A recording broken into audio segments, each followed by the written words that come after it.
அப்புறம் தமிழ்நாடு குடில் வரிகால் வாரியம், அதுல பராமரிப்பு பணி ஆண்டுக்கு ஒரு முறை டெண்டர் விடுவாங்க. இப்ப திமுக அரசாங்கம் அடுத்த முறை ஆட்சிக்கு வர முடியாதுன்னு தெரிஞ்சுக்கிட்டாங்க. 3 ஆண்டுக்கு ஒரு முறை டெண்டர் விடுவதாக கமிஷன் பெறுவதற்கு இப்பொழுது தயாராகிட்டாங்க. எப்பொழுது பார்த்தாலும் அண்ணா திமுக முன்னாள் அமைச்சர் மீது வழக்கு போட்டிருக்கிறாங்க அப்படின்னு சொல்லிட்டு இருந்தாங்க. இப்ப திமுக அமைச்சர் மீது எத்தனை பேர் மீது வழக்கு, இன்னும் எத்தனை பேர் மீது வழக்கு வர இருக்கிறது என்பதை எண்ணி பார்க்க வேண்டும். பொன்முடி அவரது மனைவி சொத்து குவிப்பு வழக்கு, செந்தில் பாலாஜி வெளியிலே வர முடியாது, அந்த அளவுக்கு வலிமையான வழக்கு இருக்குது. துரைமுருகன் அண்ணன் மணல் ஊழல்ல மாட்டிக்கிட்டு விதி விளங்கி இருக்கிறார். KN நேரு நகராட்சி நிர்வாக பணி, அந்த நிர்வாக பணி, அந்த பணிக்கு ஆள் எடுப்பதில் ஊழல், டெண்டர் ஊழல். அனிதா ராதாகிருஷ்ணன் அவர்கள் சொத்து குவிப்பு வழக்கு, திரு ஏவே வேலு அவர் மேலேயும் ஊழல் வருதா, ஊழல் வழக்கு இருப்பதா சொல்றாங்க.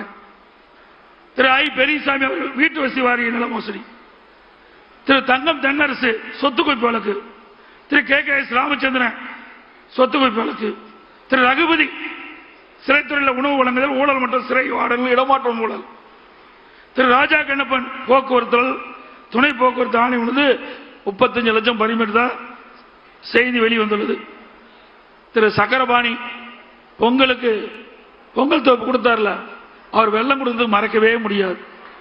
தைப்பொங்கல் வந்தா அந்த வெள்ளம் ஞாபகம் தான் மக்களுக்கு வரும். ஒழுகுற வெள்ளத்தை கொடுத்த ஆசாமி தான் திரு சக்கரபாணி அவர்கள். அதே போல சிவசங்கர் அவர்கள், இப்படி பல பேர் ஊழல் பட்டியலில் இடம்பெற்றிருக்கிறீங்க. எங்களை பார்த்தா ஊழலை பத்தி பேசுறீங்க. திமுக ஆட்சியுடைய நிலையே கலெக்ஷன், கமிஷன், கரப்ஷன், இதுதான் தாரக மந்திரம். இதெல்லாம் பட்டியல் இருக்குது. இவரெல்லாம் தேர்தல் நேரத்தில் எங்க இருப்பான்னு தெரியாது, வெளியில் இருப்பது எனக்கு தெரியல. ஏன்னா நடவடிக்கை தொடங்கிட்டாங்க, பத்திரமா இருக்க வேண்டிய இடத்துல இருப்பாங்க. திரு பழனிவேல் தியாகராஜன் நிதி அமைச்சராக இருக்கும்போது ஒரு ஆடியோவில் ஒரு செய்தி வெளியிட்டார். திரு உதயநிதி அவர்களும் திரு சபரீஸ் அவர்களும் 30,000 கோடி கையில் வைத்துக் கொண்டு என்ன செய்வது என்று தெரியாமல் திகைத்துக் கொண்டிருப்பதாக ஒரு செய்தி எல்லா வலைதளம் பார்த்திருப்பீங்க. 30,000 கோடி கொள்ளையடிச்சிருக்காங்கன்னா எத்தனை டிபார்ட்மெண்ட்ல எவ்வளவு கொள்ளையடிச்சிருப்பாங்க. இதையெல்லாம் அதிமுக ஆட்சிக்கு பிறகு தோண்டி எடுத்து சட்டப்பூர்வ நடவடிக்கை எடுக்கப்படும். திமுக பொறுத்த வரைக்கும் அந்த காலத்திலிருந்து இந்த காலம் வரை திமுக ஊழல், ஊழல் திமுக, அதுதான் நிலை. எப்பொழுது திமுக வந்தாலும் ஊழல் தொடர்ந்து வரும். இதுதான் தமிழ்நாட்டுடைய நிலைப்பாடு.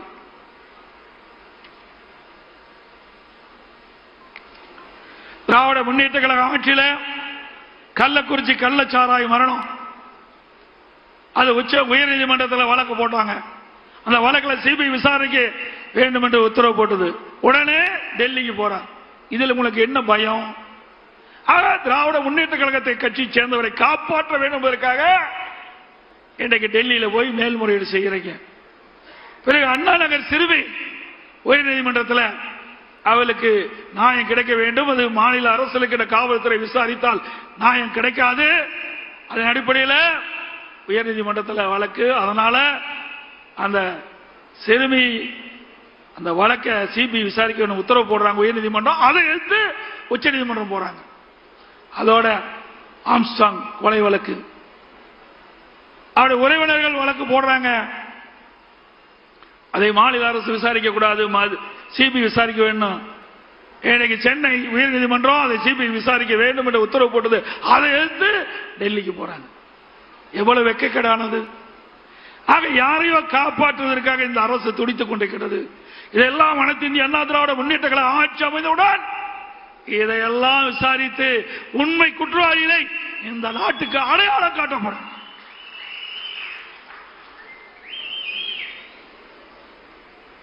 இதுல எனக்கு முன்னால சொன்னாங்க எஸ்ஐஆர் இந்த எஸ்ஐஆர் என்று கேட்டாவே ஸ்டாலின் அலர்ல துடிக்கிறார். ஏன்னா எல்லாம் கள்ள ஓட்டு போட்டு தானே ஜெயிச்சிருக்கிறாங்க. உண்மையா வாக்காளரை சந்தித்து அந்த வாக்களை பெற்றவர் வெற்றி பெறவில்லை. அதை சென்னை மாநகரம் கேட்க வேண்டிய அவசியமே இல்லை. இறந்தவர்கள் எல்லாம் உயிர் பெற்று வந்து ஓட்டு போடுவாங்க. அப்படிப்பட்ட நிலைமை இன்றைக்கு எஸ்ஐஆர் பணி துவங்கப்பட்டு விட்டது. மத்திய தேர்தல் ஆணையம் அறிவிக்கப்பட்டு பணி துவங்கி நாளையோட நிறைவு பெற இருக்கின்றது. அதே நம்முடைய கழக நிர்வாகிகள், தொண்டர்கள், மாவட்ட செயலாளர், ஒன்றிய செயலாளர், நகர செயலாளர், பேரூர் செயலாளர், பகுதி செயலாளர், வட்ட செயலாளர், வார்டு செயலாளர் அத்தனை பேர் ஒருமித்த கருத்தோடு நாளை இறுதி நாள். அதனால ஏதாவது விடுபட்டு இருந்தா அதை முறையாக அந்த எஸ்ஐஆர் பணியை மேற்கொள்ள வேண்டும் என்று